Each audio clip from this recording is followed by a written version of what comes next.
শারদীয়া ও দুর্গোৎসব উপলক্ষে উদয়পুরে এগিয়ে চলো সামাজিক সংস্থার প্রাঙ্গণে সামাজিক কর্মসূচি ও সাংস্কৃতিক আলোচনা বিষয় নিয়ে সাংবাদিক সম্মেলন করেন ক্লাবের সদস্যরা। মঙ্গলবার দুপুরে এগিয়ে চলো সামাজিক সংস্থার পুজো কমিটির সভাপতি প্রশান্ত রায় জানান, অন্যান্য বছরের ন্যায় এই বছরও সার্বজনীন দুর্গোৎসব পালন করা হবে পোল্ট্রি রোড এলাকায়, কিন্তু এই বছর ভয়াবহ বন্যার কারণে কোনো ধরনের বড় বাজেটের পুজো করা হচ্ছে না। তার কারণ, বন্যার ফলে এলাকায় ভীষণ ক্ষতির শিকার হয়েছে।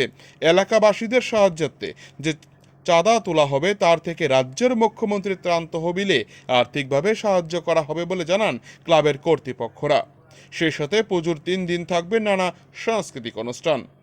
এছাড়া আগামী 3 অক্টোবর অনুষ্ঠিত হবে রক্তদান শিবির, এমনটাই জানান ক্লাব সম্পাদক বিপ্লব দাস। উদয়পুর থেকে নিজস্ব প্রতিনিধি রিপোর্ট, টিভি 100 বাংলা। সবাইকে নমস্কার।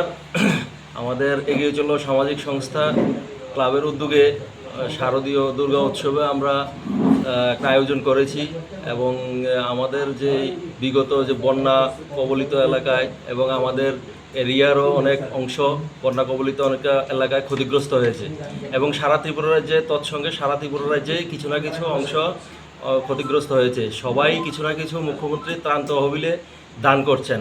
সেই উদ্দীপনা নিয়ে আমরাও একটা সিদ্ধান্ত নিয়েছি, ক্লাব কর্তৃপক্ষ এবং সবাই মিলে সহযোগিতা করে মুখ্যমন্ত্রীর ত্রাণ তহবিলে আমাদের সামর্থ্য অনুযায়ী কিছু অংশ টাকা দান করার জন্য আমরা সিদ্ধান্ত নিয়েছি এবং এটা আমরা পরবর্তী সময়ে আমাদের যে পুজো বাজেটের থেকে যে অংশটা আমরা বাঁচাতে পারি সেই অংশটা আমরা সংগ্রহ করে মুখ্যমন্ত্রীর ত্রাণ তহবিলে আমরা দান করব।